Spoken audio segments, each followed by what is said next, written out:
क्या आप जानते हैं कि दुनिया का सबसे बड़ा फितना तलवार से नहीं आएगा? क्या आपको मालूम है कि वो फितना जो ईमान छीन लेगा वो आखिरी दौर में जाहिर होगा? और क्या वजह है कि हजरत आदद मीम से लेकर हजरत मोहम्मद सल्लल्लाहु अलैहि वसल्लम तक हर नबी ने अपनी कौम को सिर्फ एक फितना से बार बार खबरदार किया? इस फितने का नाम है दज्जाल। आज की इस वीडियो में हम जानेंगे दज्जाल का फितना असल में है क्या, नबी सल्लल्लाहु अलैहि वसल्लम ने उसे सबसे बड़ा इम्तिहान क्यों करार दिया, और हर मुसलमान के लिए इस फितने को समझना क्यों जरूरी है। ये कोई कहानी नहीं, ये कोई अफसाना नहीं, ये क़यामत से पहले आने वाली सबसे खतरनाक हकीकत है। दज्जाल का फितना सिर्फ एक शख्स नहीं। अक्सर लोग ये समझते हैं कि दज्जाल सिर्फ एक शख्स का नाम है, लेकिन उलमा के मुताबिक दज्जाल सिर्फ एक फर्द नहीं बल्कि एक पूरा निजाम फितना है जो ईमान, अकीदे और यकीन को निशाना बनाएगा। हदीस में आता है कि नबी सल्लल्लाहु अलैहि वसल्लम ने फरमाया, आदम की पैदाइश से लेकर कयामत तक दज्जाल से बड़ा कोई फितना नहीं।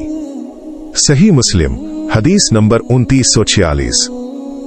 इस हदीस से ये बात बिल्कुल वाज़ेह हो जाती है कि दज्जाल का फितना हर दौर के तमाम फितनों से ज्यादा खतरनाक होगा। ये सिर्फ जिस्म को नहीं बल्कि ईमान को बर्बाद करेगा। हर नबी का अपनी कौम को दज्जाल से खबरदार करना, ये बात निहायत गौर तलब है कि हर नबी ने अपनी उम्मत को दज्जाल से खबरदार किया। नबी सल्लल्लाहु अलैहि वसल्लम ने फरमाया, हर नबी ने अपनी उम्मत को दज्जाल से डराया और मैं भी तुम्हें इससे डराता हूं। सही मुस्लिम हदीस नंबर 2937। सोचिए, अगर दज्जाल का फितना मामूली होता, अगर ये सिर्फ एक दौर का मसला होता, तो क्या हर नबी अपनी कौम को उसका जिक्र करता? ये सिर्फ इसलिए है क्योंकि दज्जाल का फितना आलमगीर है और हर ईमान वाला इससे मुतासिर हो सकता है। फितना क्या होता है?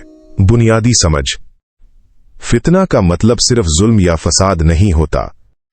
फितना का असल मतलब है ईमान का इम्तिहान। कुरान में अल्लाह तालीस फरमाते हैं, क्या लोग ये समझते हैं कि सिर्फ ये कहने से कि हम ईमान लाए उन्हें छोड़ दिया जाएगा और उनका इम्तिहान नहीं लिया जाएगा? सूरतुल अनकबूत 2। दज्जाल का फितना भी ऐसा ही इम्तिहान होगा, जहां सिर्फ ज़बानी ईमान काफी नहीं होगा बल्कि ईमान को अमल और यकीन से साबित करना होगा। दज्जाल का फितना ईमान को क्यों हिला देगा? क्योंकि दज्जाल हक और बातिल को मिलाकर पेश करेगा, झूठ को सच के लिबास में लाएगा और दुनियावी फायदों से लोगों को खरीद लेगा। नबी सल्लल्लाहु अलैहि वसल्लम ने फरमाया, दज्जाल के पास जन्नत और जहन्नम होगी मगर उसकी जन्नत दर हकीकत जहन्नम होगी। सही मुस्लिम हदीस नंबर 2936। यानी जो चीज आंखों को अच्छी लगेगी, जो चीज फायदेमंद महसूस होगी, वही ईमान के लिए सबसे बड़ा खतरा होगा। लोग दज्जाल का साथ क्यों देंगे? ये सवाल निहायत अहम है। आखिर लोग दज्जाल के पीछे क्यों चल पड़ेंगे? कुरान जवाब देता है, बस जब मेरी तरफ से हिदायत आए तो जो मेरी हिदायत की पैरवी करेगा उस पर ना कोई खौफ होगा और ना वो गमगीन होगा। सूरतुल बकरा 38। इसका मतलब यह है कि जो लोग कुरान और हिदायत से दूर होंगे, जो दुनिया को आखिरत पर तरजीह देंगे, वही दज्जाल के फितने का आसान शिकार बनेंगे। नबी सल्लल्लाहु अलैहि वसल्लम का खुद दज्जाल से पनाह मांगना। सोचिए, अल्लाह के रसूल सल्लल्लाहु अलैहि वसल्लम जो कामिल ईमान वाले थे, वो भी दज्जाल के फितने से पनाह मांगते थे। नबी सल्लल्लाहु अलैहि वसल्लम नमाज के बाद ये दुआ पढ़ा करते थे, अल्लाहुम्मा इन्नी अऊदु बिका मिन फितनतिल मसीह दज्जाली। सही मुस्लिम हदीस नंबर 588।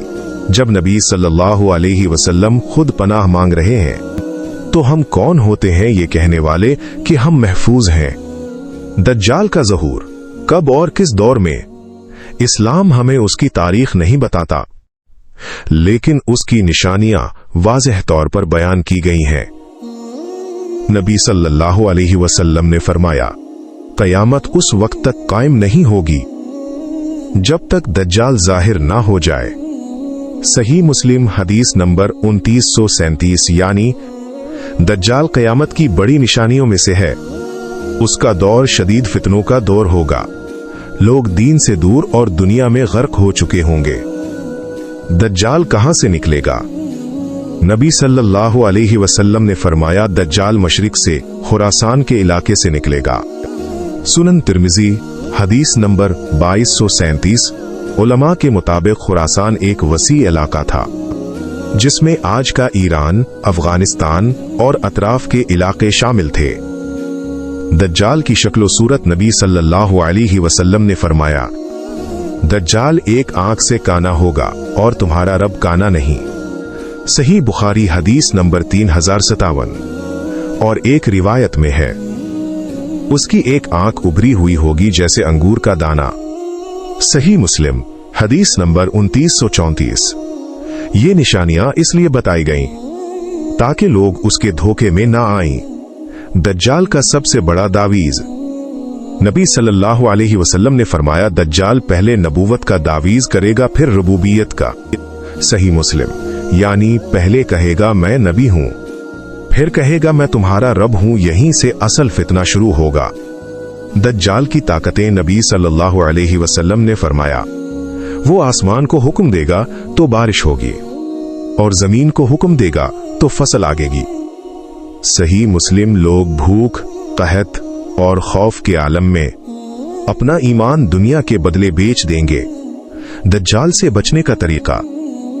मजबूत ईमान इल्म अमल। नबी सल्लल्लाहु अलैहि वसल्लम ने फरमाया, जो शख्स सूरत कहफ की पहली या आखिरी 10 आयात याद करेगा वो दज्जाल के फितने से महफूज रहेगा। सही मुस्लिम हजरत आइन यासीन यज़ील का नुज़ूल और दज्जाल का खात्मा। नबी सल्लल्लाहु अलैहि वसल्लम ने फरमाया, अज़ीज़ इब्ने मारे ये मार मातरे नाजिल होंगे और दज्जाल को बाबे लुद के मकाम पर कत्ल करेंगे। सही मुस्लिम, ये हक और बातिल का आखिरी फैसला होगा। आखिरी पैगाम सिर्फ खौफ काफी नहीं, हमें आज ही अपना अकीदा दुरुस्त करना होगा, कुरान से ताल्लुक मजबूत करना होगा, सूरत कहफ को मामूल बनाना होगा, दुनिया पर आखिरत को तरजीह देना होगी। अल्लाह तालीज़ फरमाते हैं, अल्लाह से ऐसे डरो जैसे उससे डरने का हक है और मुसलमान ही मरना। सूरत आले इमरान 102। अगर आपको ये पैगाम मुफीद लगा हो तो इसे दूसरों तक जरूर पहुंचाएं, क्योंकि ये इल्म सिर्फ आपके लिए नहीं बल्कि पूरी उम्मत के लिए जरूरी है।